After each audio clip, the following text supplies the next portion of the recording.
disampaikan oleh Saudari Mala Ismayani. Materi yang akan saya sampaikan tentang teknik-teknik dalam bimbingan konseling. Teknik-teknik dalam bimbingan konseling merupakan metode yang digunakan konselor untuk membantu klien mencapai tujuan konseling. Teknik-teknik pada bimbingan konseling fokus pada bagaimana konselor mengarahkan proses konseling, memberikan intervensi, dan membangun hubungan yang efektif dengan klien. Secara umum ada 9 teknik yang digunakan dalam bimbingan konseling. Yang pertama ada teknik mendengarkan. Teknik mendengarkan dibagi menjadi dua, mendengarkan secara aktif dan mendengarkan secara pasif. Mendengarkan secara aktif itu, konselor memberikan perhatian penuh pada klien, menunjukkan empati, dan berusaha memahami perspektif klien. Teknik ini melibatkan kontak mata, bahasa tubuh yang mendukung, dan pertanyaan reflektif untuk mendorong klien berbicara lebih lanjut. Selanjutnya, mendengarkan secara pasif. Mendengarkan secara pasif itu, konselor hanya mendengarkan tanpa memberikan respon, baik respon verbal maupun respon nonverbal. Teknik ini berguna untuk membantu klien memberikan kenyamanan dalam mengungkapkan perasaannya. Baik, teknik yang kedua ada teknik pertanyaan. Teknik pertanyaan dibagi menjadi 3, pertanyaan terbuka, tertutup, dan reflektif. Pertanyaan terbuka itu merupakan pertanyaan yang mendorong klien untuk memberikan jawaban yang lebih ekspresif. Contohnya, bagaimana perasaanmu saat ini? Selanjutnya, pertanyaan tertutup. Pertanyaan tertutup itu pertanyaan yang hanya membutuhkan jawaban ya atau tidak. Contohnya, apakah kamu merasa sedih? Selanjutnya, pertanyaan reflektif. Pertanyaan reflektif itu konselor mengulang kembali pernyataan klien dengan kata-kata atau kalimat yang berbeda untuk memastikan pemahaman yang sama. Contohnya, jadi kamu merasa tertekan dengan tugas kuliah saat ini? Baik, selanjutnya teknik memberikan umpan balik. Teknik memberikan umpan balik dibagi menjadi 3. Teknik umpan balik deskriptif, evaluatif, dan preskriptif. Teknik umpan balik deskriptif itu konselor memberikan informasi tentang perilaku klien tanpa penilaian. Contohnya, saya melihat kamu sering menggigit kuku saat berbicara. Yang selanjutnya, umpan balik evaluatif. Umpan balik evaluatif itu konselor memberikan penilaian terhadap perilaku klien. Contohnya, kamu tampaknya gugup saat sedang presentasi. Nah, selanjutnya, umpan balik preskriptif. Umpan balik preskriptif itu konselor memberikan saran atau rekomendasi kepada klien. Contohnya, cobalah untuk menarik nafas dalam-dalam saat kamu merasa gugup. Baik, sekian dari saya. Baiklah, materi selanjutnya akan disampaikan oleh saya sendiri, yaitu melanjutkan teknik-teknik yang sudah disampaikan oleh Saudari Mala Ismayani. Dan teknik selanjutnya yaitu teknik konfrontasi. Yang dimana teknik konfrontasi ini yaitu teknik yang digunakan untuk membuat klien menyadari adanya ketidaksesuaian antara perkataan dan perilaku yang ditunjukkan oleh klien. Dalam teknik ini, konselor secara langsung menyebutkan atau memaparkan adanya ketidaksesuaian antara pikiran dan perkataan dan perbuatan yang dilakukan oleh klien. Dalam teknik konfrontasi ini dibagi menjadi 2, yaitu ada konfrontasi lembut dan konfrontasi langsung. Di mana dalam konfrontasi lembut ini kita sebagai konselor tidak langsung mengatakan adanya ketidaksesuaian antara perkataan dan perilaku yang ditunjukkan oleh klien, akan tetapi sebagai konselor kita menyebutkan kata-kata positif terlebih dahulu kepada klien. Contoh, misalnya klien mengatakan dia tidak yakin atau tidak percaya diri dia akan lulus dalam ujian semester kali ini. Kita sebagai konselor bisa mengatakan hal-hal positif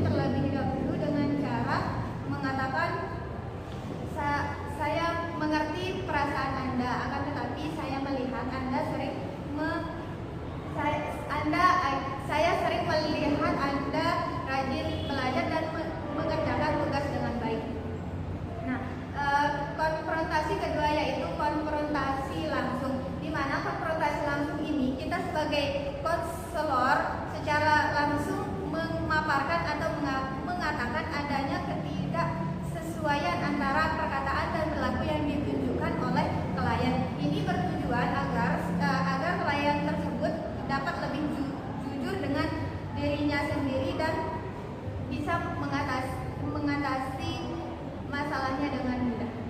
Selanjutnya yaitu teknik reframing, di mana teknik reframing adalah teknik yang digunakan untuk mengubah cara pandang seseorang dalam menghadapi situasi tertentu untuk mendapatkan solusi yang lebih baik. Dalam teknik reframing itu dibagi menjadi dua. Yang pertama yaitu teknik reframing positif dan teknik reframing negatif, di mana teknik reframing positif yaitu kita memandang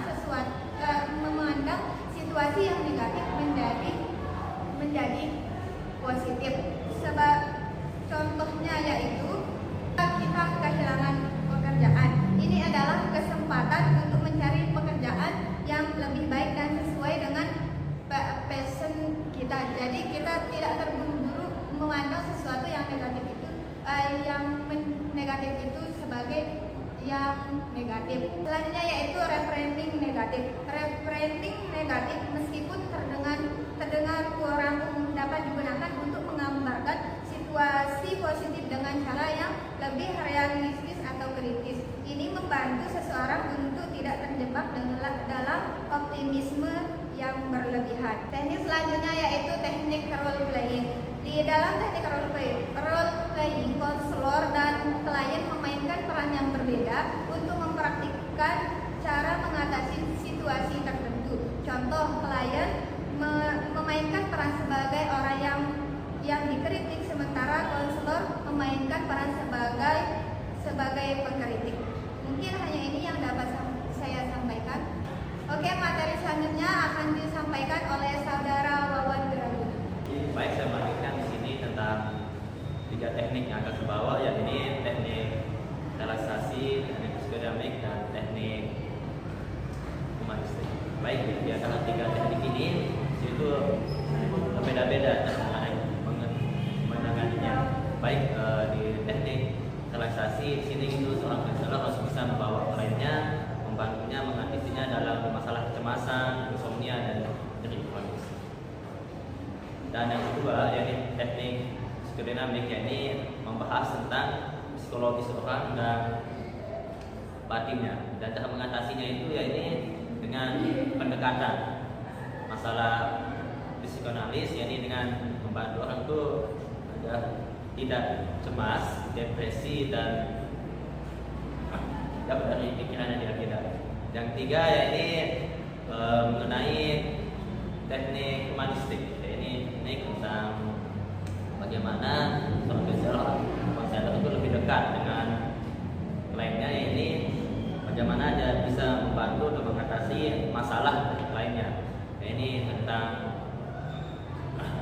pikirannya, yakni untuk semakin lebih baik ya, tentang agar dia berpikir positif dan tidak terganggu dengan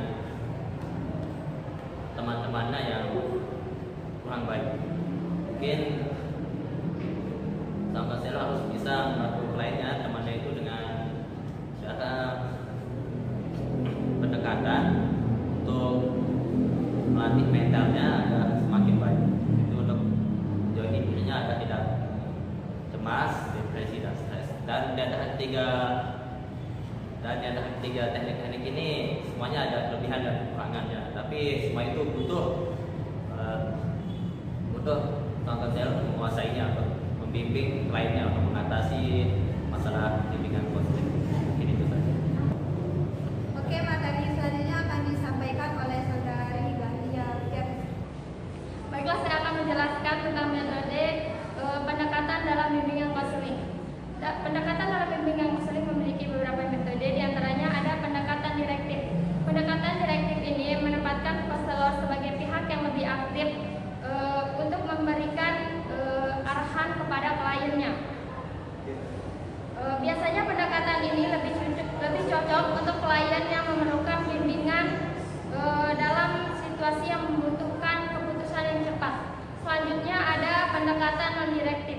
Pendekatan non-direktif ini dikembangkan oleh Carl Rogers. Pendekatan ini lebih condong kepada klien yang aktif dalam menyelesaikan masalah mereka sendiri.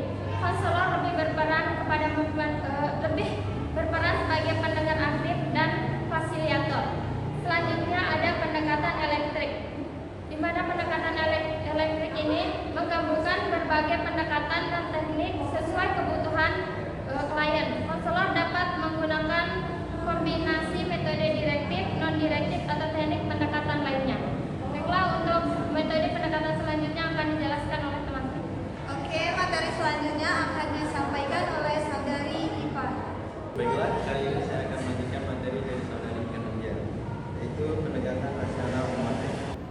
Dikembangkan oleh Albert Ellis, pendekatan ini berfokus pada perubahan cara berpikir klien yang irasional ataupun negatif. Terapi ini bertujuan untuk membantu klien mengenali pikiran yang keliru dan menggantinya dengan pemikiran yang lebih rasional. Cocok untuk klien dengan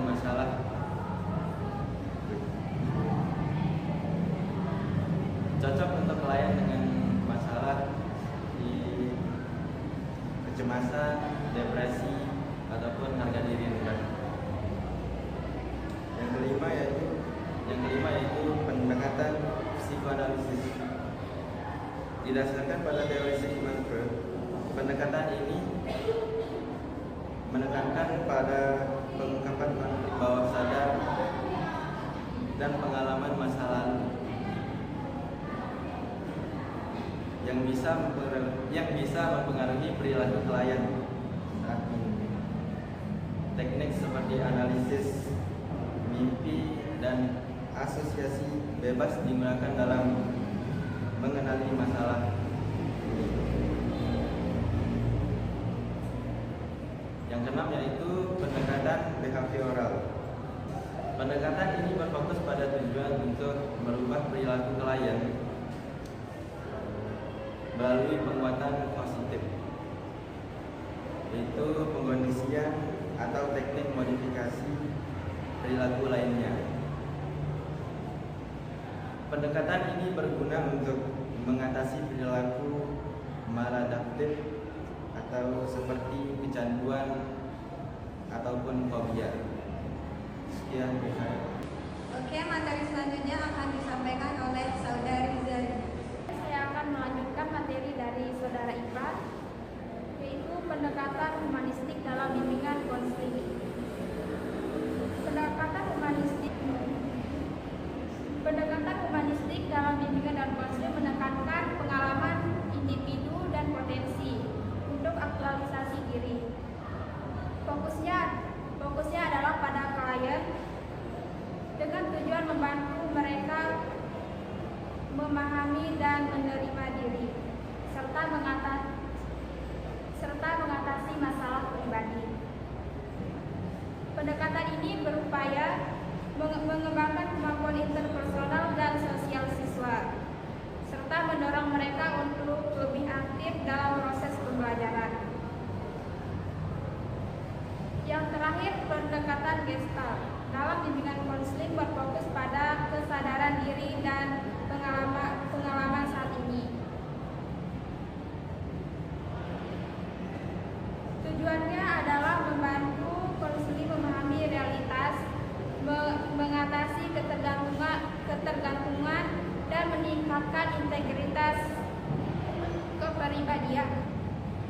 Teknik-teknik yang digunakan meliputi: pertama, permainan dialog, yaitu menghadapkan dua kecenderungan bertentangan. Yang kedua, latihan saya bertanggung jawab, yaitu mendorong pengakuan perasaan. Yang ketiga, bermain proyeksi, yaitu memantulkan perasaan kepada orang lain. Yang keempat, teknik pembalikan,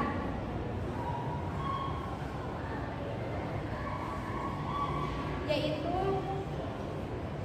memainkan peran berlawanan dengan perasaan. Yang terakhir, tetap dengan perasaan, yaitu menghadapi perasaan yang dihindari. Manfaat utama dari teknik konseling Gestalt dalam bimbingan konseling meliputi: pertama, kesadaran diri, yaitu meningkatkan kesadaran pribadi dan pemahaman realitas, membantu konseling mendapatkan wawasan mendalam tentang diri mereka. Yang kedua, integritas kepribadian, yaitu membantu konseling mencapai integritas dan mengurangi ketergantungan pada orang lain, mendorong mendorong mereka untuk mengatur dirinya sendiri. Yang terakhir, peningkatan kemandirian, yaitu mengembangkan kemampuan konsli untuk menghadapi tantangan hidup dengan penuh percaya diri.